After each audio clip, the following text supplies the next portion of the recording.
آج 3 رمضان المبارک ہے اور 3 رمضان المبارک یہ ایسا معروف اور مشہور دن ہماری تاریخ اسلام میں موجود ہے۔ اس دن نبی کریم صلی اللہ علیہ وآلہ وسلم کی لخت جگر، آپ کا گوشہ جگر حضرت فاطمہ الزہرا رضی اللہ تعالی عنہا، ان کی وفات ہوئی ہے۔ لہذا آج کے دن ہم سیدہ فاطمہ الزہرا رضی اللہ تعالی عنہا سلام اللہ علیہا، ہم ان کے حوالے سے گفتگو کریں گے۔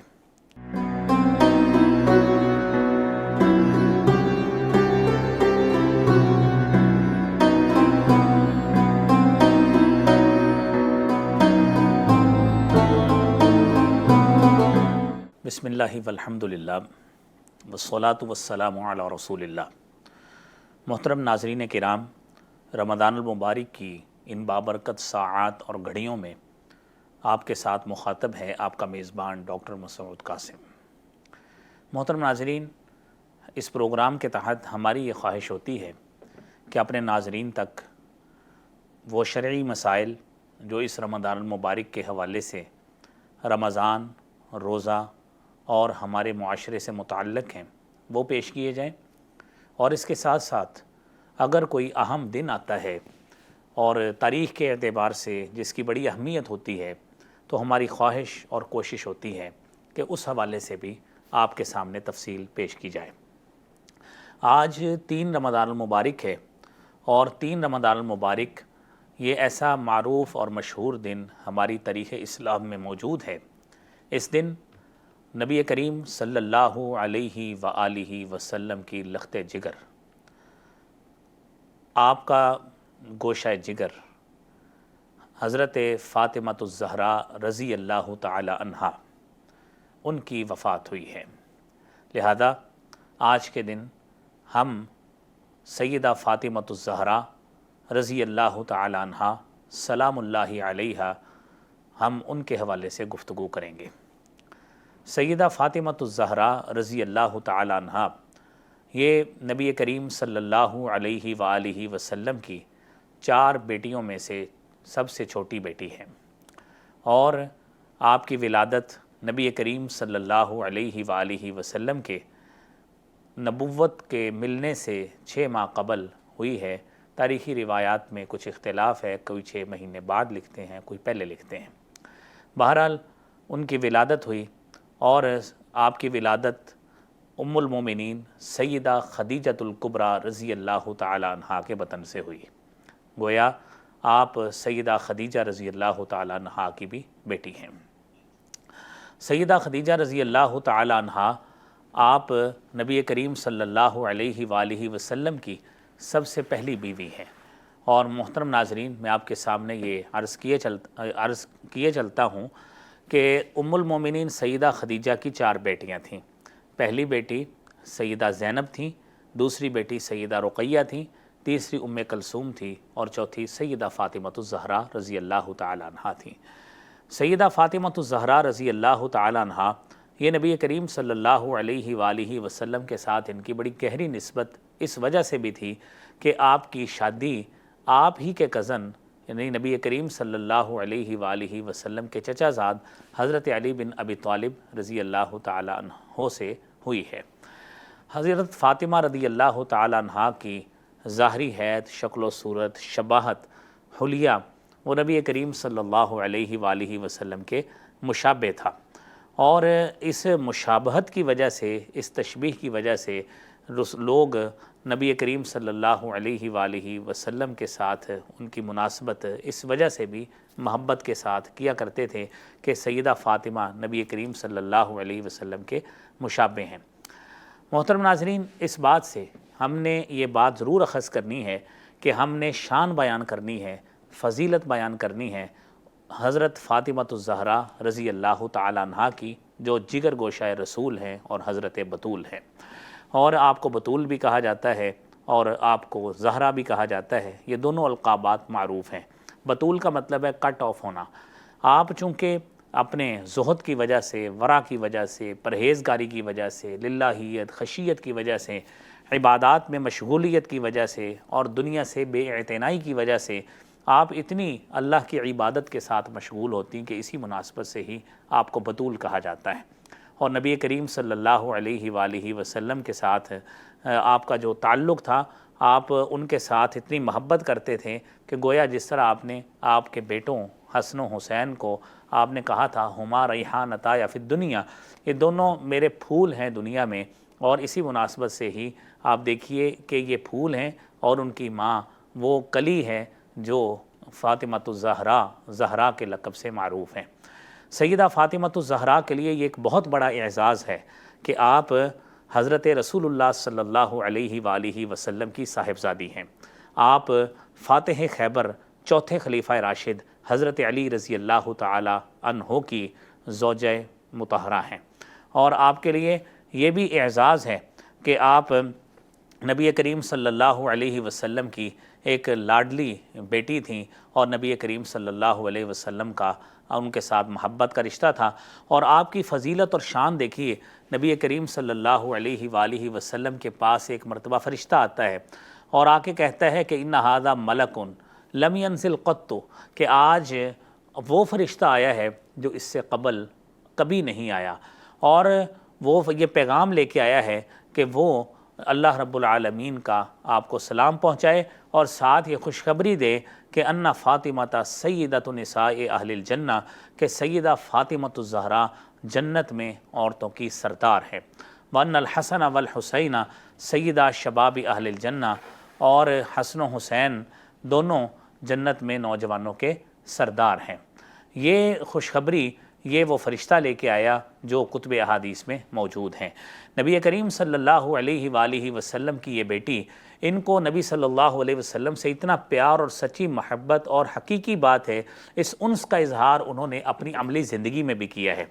محترم ناظرین، آپ دیکھیے مکہ مکرمہ میں جب کفار کی طرف سے ظلم اور استبداد کا سلسلہ جاری تھا، اور آپ علیہ الصلاۃ والسلام کو ہر لحاظ سے پرسیکیوٹ کیا جاتا تھا، آپ کو اذیتیں دی جاتی تھیں، آپ کو تکالیف میں مبتلا کیا جاتا تھا، حتیٰ کہ آپ اگر بیت اللہ میں حرم میں آپ عبادت میں مشغول ہیں تو ہر نہ کسی طرح ان کی یہ خواہش اور کوشش ہوتی تھی کہ اللہ کے رسول صلی اللہ علیہ وسلم کو تنگ کیا جائے، آپ کو پریشان کیا جائے۔ ایک دن ایسے ہی ہوا کہ انہوں نے ایک اونٹنی کی ایک ویسٹیج جو ہے انہوں نے آ کر نبی کریم صلی اللہ علیہ وسلم پر اس وقت رکھی جب آپ سجدے کی کیفیت میں تھے۔ کتنی اذیت اور تکلیف کا مقام تھا یہ کرب دیکھ کر حضرت رسول اللہ صلی اللہ علیہ وسلم کی یہ صاحبزادی جو سیدہ فاطمۃ الزہرا جگر گوشہ رسول ہیں، انہوں نے یہ چیز برداشت نہیں کی، اور انہوں نے آ کر اپنے ہاتھوں سے اس جو ویسٹیج تھی اس کو نبی کریم صلی اللہ علیہ وسلم سے دور کیا۔ اور پھر حضرت رسول اللہ صلی اللہ علیہ وآلہ وسلم کے ساتھ محبت اور پیار کا یہ عالم بھی دیکھیے کہ جنگ احد ہے، اور احد کے موقع پر نبی کریم صلی اللہ علیہ وآلہ وسلم کے دندان مبارک بھی شہید ہوئے، اور آپ کو زخم لگے، اور اس وقت جب آپ کے جسم سے خون بہہ رہا تھا، سیدہ فاطمۃ الزہرا نے خود بھی جنگ احد میں حصہ لیا ہے، اور آپ صلی اللہ علیہ وسلم کی مرہم پٹی بھی کی ہے۔ یہ ان کی نبی کریم صلی اللہ علیہ وسلم کے ساتھ انس، محبت اور پیار کی ایک بہترین مثال ہے۔ نبی کریم صلی اللہ علیہ وسلم کے ساتھ حضرت فاطمہ کی محبت دیکھیے، آپ کے آخری ایام ہیں، اور آپ علیہ الصلاۃ والسلام دنیا میں اپنے آخری وقت میں آپ صلی اللہ علیہ وسلم جب وہاں پہ گھر میں موجود ہیں، آپ صلی اللہ علیہ وسلم کے پاس آپ کی لخت جگر جاتی ہیں، اور جا کر دیکھتی ہیں کہ آپ کے پاس ایک برتن پڑا ہے جس سے آپ پانی لے کر اپنے جسم کو راحت پہنچا رہے ہیں، اور ساتھ کہہ رہے ہیں واہ کرب ربی واہ کرب ربی، کہ ہائے کتنی دکھ، اور میرے رب کتنی دکھ اور الم کی بات ہے، مجھے دکھ اور تکلیف ہو رہی ہے، درد ہو رہی ہے۔ تو جب یہ بات کہی تو انہوں نے حضرت فاطمۃ الزہرا کا واہ کربا بی سن کر، واہ کربا بی سن کر کہا کہ آپ صلی اللہ علیہ وسلم نے فرمایا لا کربا بعد اليوم، آج کے بعد کوئی تکلیف نہیں ہوگی، یہ دنیا کی تکلیف آخری تکلیف ہے۔ اور نبی کریم صلی اللہ علیہ وسلم نے حضرت فاطمۃ الزہرا رضی اللہ تعالیٰ عنہا کو بلایا اور ان کے کان میں کوئی بات کہی، حالانکہ وہاں پہ لوگ تو اور بھی موجود تھے۔ یہ پیار اور محبت کی علامت دیکھیے، آپ نے بلایا اور ان کے کان میں کوئی بات کہی، سیدہ رونے لگ گئیں۔ اور جب یہ کیفیت دیکھی کہ میری بیٹی تو رونے لگ گئی ہے، اس سے یعنی یہ چیز میرے الفاظ برداشت نہیں ہوئے، یہ کیا بات ہوئی؟ آپ نے دوبارہ بلایا اور سیدہ کے کان میں دوبارہ سرگوشی کی تو وہ ہنسنے لگ گئیں، اور جو بات جس سے وہ ہنسی تھیں وہ وہی بات تھی کہ میرے جانے کے بعد آخرت میں یعنی اس دنیا کے بعد سب سے پہلے دنیا سے جو ملو گی وہ میرے خاندان سے، وہ تم ہوگی۔ تو ٹھیک 6 ماہ کے بعد سیدہ فاطمۃ الزہرا دنیا سے وفات پا گئی۔ سیدہ فاطمۃ الزہرا کا آپ کا نکاح حضرت علی رضی اللہ تعالیٰ عنہ سے ہوا ہے، اور حضرت علی رضی اللہ تعالیٰ عنہ جب نکاح کا پیغام حضرت رسول اللہ صلی اللہ علیہ وسلم کے پاس لے کر گئے تو آپ صلی اللہ علیہ وسلم نے پوچھا آپ کے پاس کیا ہے؟ انہوں نے کہا ایک زرہ ہے، ایک گھوڑا ہے۔ آپ نے کہا گھوڑا تو جنگ اور جہاد میں کام آئے گا، آپ زرہ کو بیچیں اور اس کے لیے کچھ رقم بنائیں۔ آپ حضرت عثمان کے پاس گئے، حضرت عثمان نے 480 درہم میں وہ زرہ جو ہے وہ خریدی ہے، اور زرہ خرید کر وہ رقم حضرت علی کو ہدیۃً دے دی، اور آپ صلی اللہ علیہ وآلہ وسلم کی اس لخت جگر کے ساتھ حضرت علی کا نکاح ہو جاتا ہے۔ اور آپ محترم ناظرین دیکھیے، نکاح ہوا، آپ صلی اللہ علیہ وسلم نے کچھ چیزیں حضرت فاطمہ رضی اللہ تعالیٰ عنہ کو تحفۃً دی، جس میں کچھ یعنی ایک جو گدا تھا جس میں کھجور کے پتے بھرے ہوئے تھے، اور اسی طرح ایک مشکیزہ تھا اور پیالہ تھا، کوئی اس طرح کی 2-4 چیزیں اور دیں۔ اب حیرانگی والی بات یہ ہے کہ ہمیں اس چیز سے سبق حاصل کرنا چاہیے۔ ہمارے معاشرے کے لوگ جہیز کو جب لعنت کہتے ہیں، آپ صلی اللہ علیہ وسلم نے اپنی خوشی سے دیا۔ آج بھی اگر کوئی شخص کوئی خوشی سے اپنی بیٹی کو کوئی چیز دیتا ہے تو نعوذ باللہ اس کو لعنت نہیں کہنا چاہیے، یہ رسول کریم صلی اللہ علیہ وسلم کی سنت ہے جو آپ نے دیا ہے۔ کوئی شخص کسی کو مجبور نہیں کر سکتا، طمع نہیں کر سکتا۔ والدین اپنی خوشی سے کوئی بھی اپنی چیز بیٹی کو دے دیں تو اس میں کوئی حرج والی بات نہیں ہوتی۔ نبی کریم صلی اللہ علیہ وآلہ وسلم کے ساتھ ایک مرتبہ دیکھیے حضرت علی رضی اللہ تعالیٰ عنہ کا نبی اکرم صلی اللہ علیہ وسلم کے حکم پر کتنا آپ صلی اللہ علیہ وسلم آمنا و صدقنا کہنے والے تھے کہ ایک مرتبہ ایسے ہوا، صحیح مسلم کی حدیث ہے 2449 نمبر، کہ آپ علیہ الصلاۃ والسلام کی بیٹی سیدہ فاطمۃ الزہرا سے کچھ مسئلہ ہوا، آپ وہاں سے چلے گئے۔ آپ وہاں سے گئے تو آپ نے جب حضرت علی رضی اللہ تعالی عنہ سے پوچھا کہ آپ وہاں سے الگ کیوں ہوئے ہیں، فاطمہ سے ادھر کیوں آئے ہیں، تو انہوں نے حضرت فاطمہ رضی اللہ تعالیٰ عنہ کا جو میسیج تھا وہ اللہ کے رسول صلی اللہ علیہ وسلم کے ذہن میں تھا، اور آپ نے ان کو یہ بات، حضرت علی رضی اللہ تعالیٰ عنہ کو یہ بات کہی کہ واللہ لا تجتمع بنت رسول اللہ صلی اللہ علیہ وسلم و بنت عدو اللہ عز وجل، کہ ایک جگہ پر اللہ کے نبی کی بیٹی اور اللہ کے نبی کے دشمن کی بیٹی جو ہے وہ ایک جگہ پہ جمع نہیں ہو سکتی۔ حضرت علی رضی اللہ تعالیٰ عنہ نے فوری طور پر آمنا و صدقنا کہا، اور یہ گریٹنس ہے حضرت علی رضی اللہ تعالیٰ عنہ کی۔ اور آپ دیکھیے حضرت علی رضی اللہ تعالیٰ عنہ آپ فاتح خیبر ہیں، آپ نے جنگ بدر میں بھی بے پناہ خدمات جو ہیں وہ اسلام کی اس علم کو بلند رکھنے کے لیے انجام دی ہیں، اور اسلام کے بڑے بڑے سرداروں کو قتل کیا، جنگ احد میں بھی قتل کیا، اور آپ فاتح خیبر اس وجہ سے معروف ہیں کہ آپ رضی اللہ تعالیٰ عنہ نے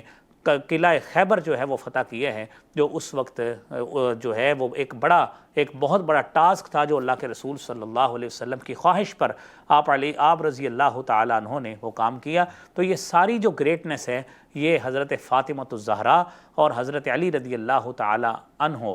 ان دونوں کی باہمی نسبت اور پھر ان دونوں کا باہمی تعلق اور ان کا رسول اللہ صلی اللہ علیہ وسلم سے تعلق ہے۔ تو آج کا دن اس مناسبت سے بڑی اہمیت کا حامل ہے۔ 3 رمضان 11 ہجری کو سیدہ فاطمۃ الزہرا کی وفات ہوتی ہے۔ تو میری اللہ رب العالمین سے دعا ہے کہ اللہ کریم ہماری مسلم خواتین کو بھی ایسا کردار نصیب فرمائے جو سیدہ فاطمۃ الزہرا کا تھا۔ باتیں تو اور بھی ہو سکتی تھیں لیکن وقت قلیل ہے، تو اس لیے وہ کردار، وہ برداشت جو سیدہ فاطمۃ الزہرا کا اپنی زندگی کے دوران تھی، جو قناعت والی زندگی تھی، اللہ کریم ہماری مسلم خواتین کو ایسی خواتین کی پیروی کرنے کی توفیق عطا فرمائے۔ وآخر دعوانا ان الحمد للہ رب العالمین۔